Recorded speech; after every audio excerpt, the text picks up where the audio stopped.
Well,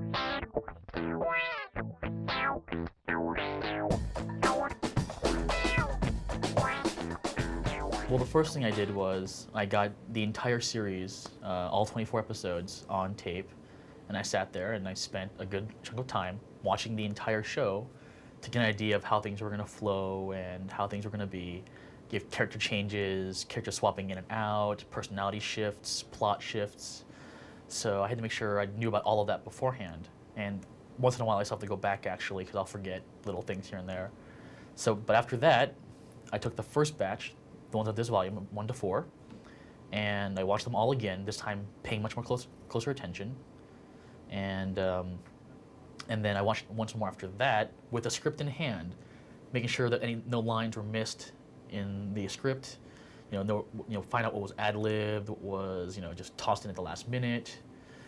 Once I'm sure on all that, then I finally actually get to translating. I sit there with the script and the video as reference at my computer, and I just get to work. I take the lines in, and I figure out how best to put them into English. Once that's done, I watch the video again with the translated script now to make sure I didn't miss anything, make sure the flow is still good. Once in a while, there are glitches here and there. I'll forget that a scene went a certain way, so I'll edit then, and then it gets checked by our senior translator. Comes back to me. I make a few changes here and there to shine it up, and then we're done. So I watched the video 4 to 5 times, and then I actually sit there and start translating. As far as I can tell, Maburaho actually is not a word per se. The best I've been able to glean, they took 2 words in Japanese, maho, which is magic, and there's all magic, magic's all over the place in the show, and dabu, which is kind of the Japanification, I guess, of the word love, dabu, and they kind of scrambled the letters together into Maburaho. They took love, kind of flipped it, and then put it inside magic, maho. So it could all kind of be Mavulaho if you wanted to really, really mess with it. But so there's no real meaning to the word, kind of that weird little mix. They always reflect a specific action in the episode. The first episode, It Fell, is about how Kazuki causes the snow to fall again. So every episode, the form they're using, the chatta, kind of reflects, the person ended up doing it. They may not have meant to, but it happened, so oops. Things like abracadabra and such, they're really, as far as I can tell, not those kinds of things. They have things that are specific when they're talking about magic in fiction, however. Like if someone's going to summon a monster or summon anything, there's a very stock phrase they use, ideo. I summon you, fill in the blank. Things like in Slayers and in this show, sometimes they'll say things like that. But no, as far as I can tell, I don't think there really are phrases like abracadabra or anything like that.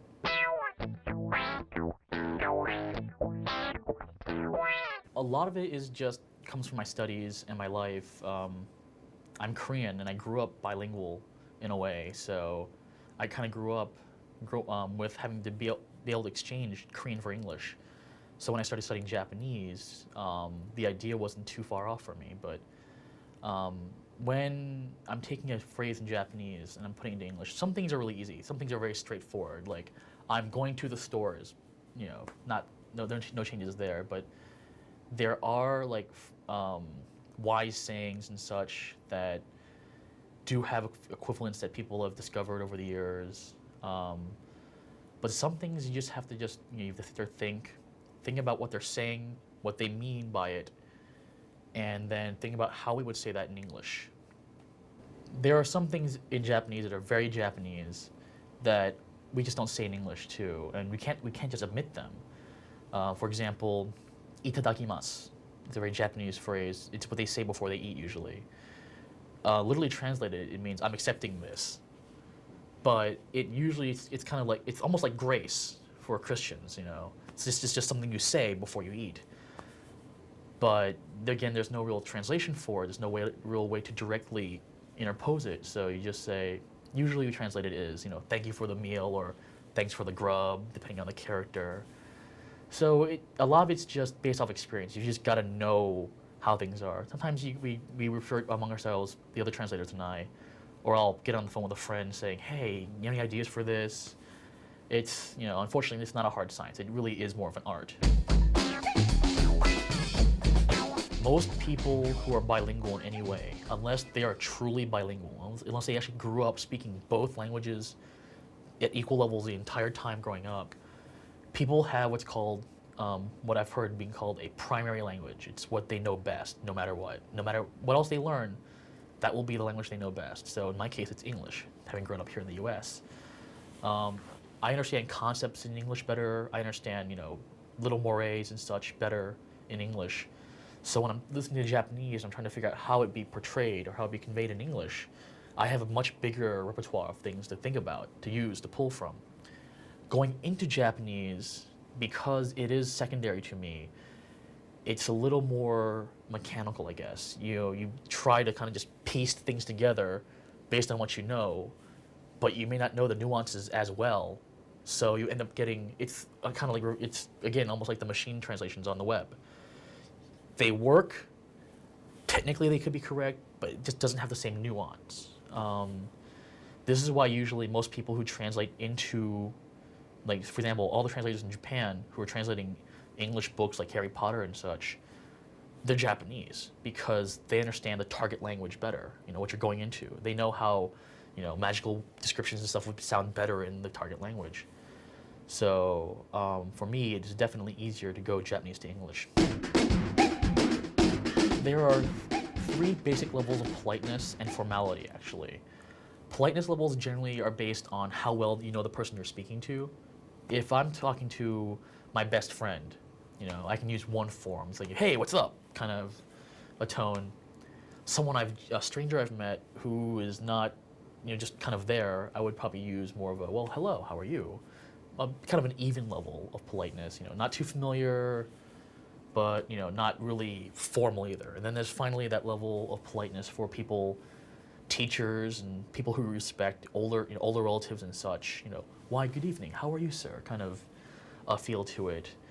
So in that way, when those things pop up in the shows, I think about how the person is speaking, and I try to use that kind of wording when I can. Sometimes it's not always possible, especially when everyone's speaking that way, and then one person pops up with another way of speaking, and it kind of breaks everything. It can be difficult. So that's the politeness level. There's also kind of a formality to speaking. There are different forms of speech depending on the situation. Again, they usually go hand in hand with the politeness levels. Like, I'm not going to speak to my best friend in a very formal manner because it doesn't make any sense. I can just tell him, hey, let's go to McDonald's, let's go chill out.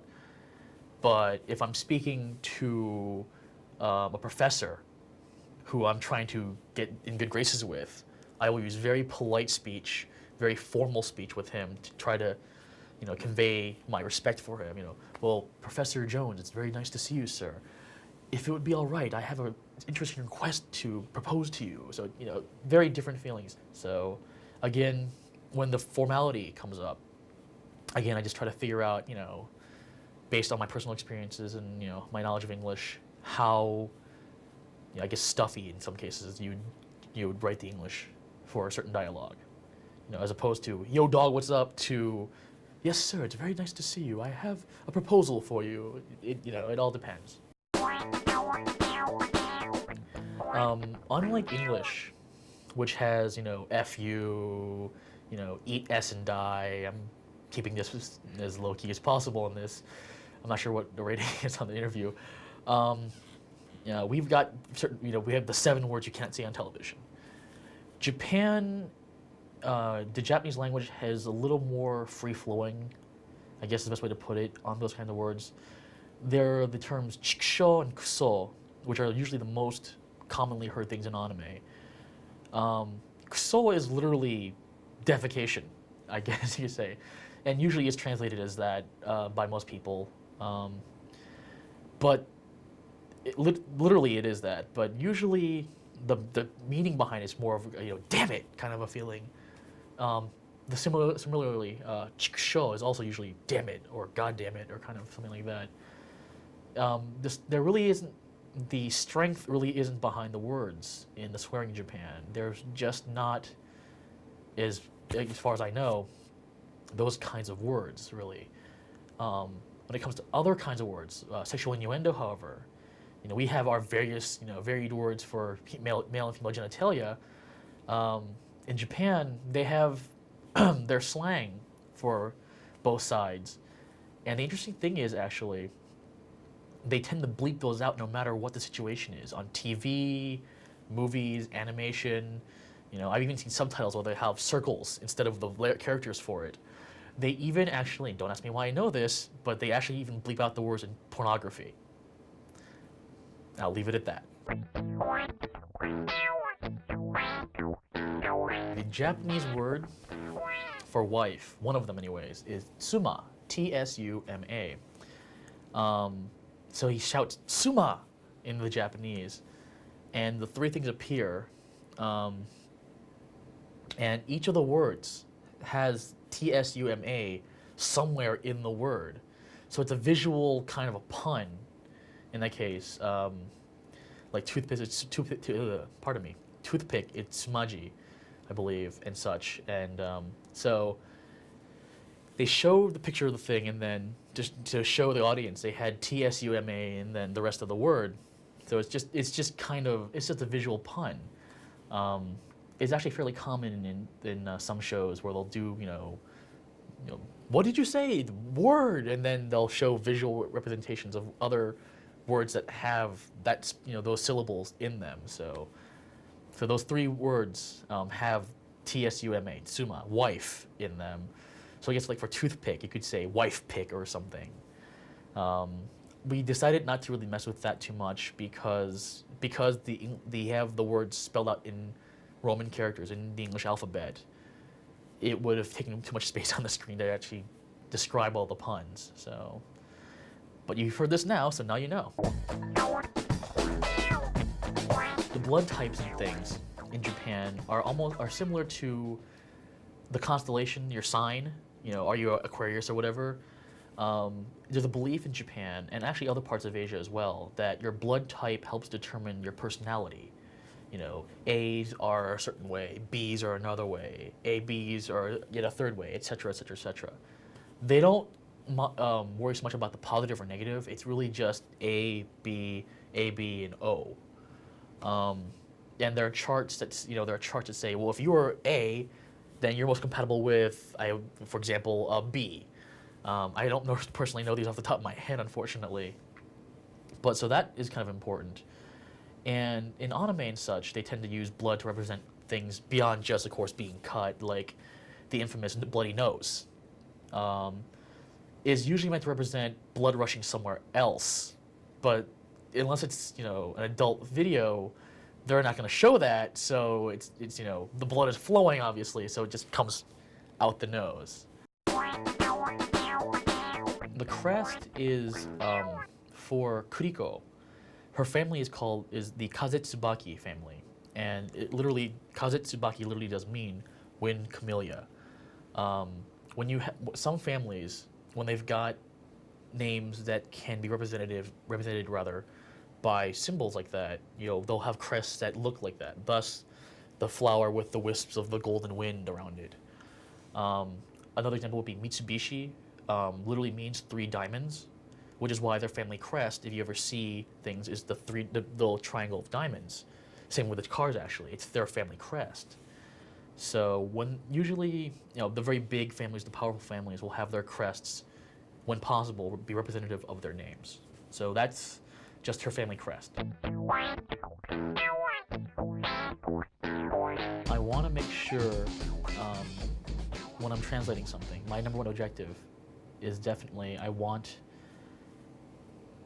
the core meaning, what was intended to be conveyed in the original dialogue, and in any visual gags that may be in it or signs, to be conveyed in the English. I am more of a literalist than some other translators I've known in my life. I try to stick to the original Japanese as much as I possibly can.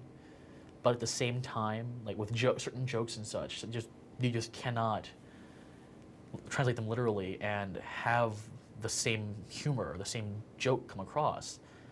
And as much as I dislike to do it sometimes, I'll go out and find something that's equivalent and use that. I'll note it so the people who are doing the ADR writing and the subtitling know that this has been changed from the original for this reason. But, it's strange. You sometimes have to change to stay the same. But that's my number one goal. It's to keep to the original as much as I possibly can.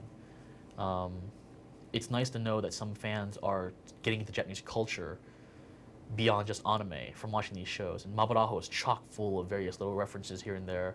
They're going to travel to other cities and have festivals and such. And it's going to be nice to be able to show these people, these little bits of Japanese culture that I got to enjoy when I lived there for a while.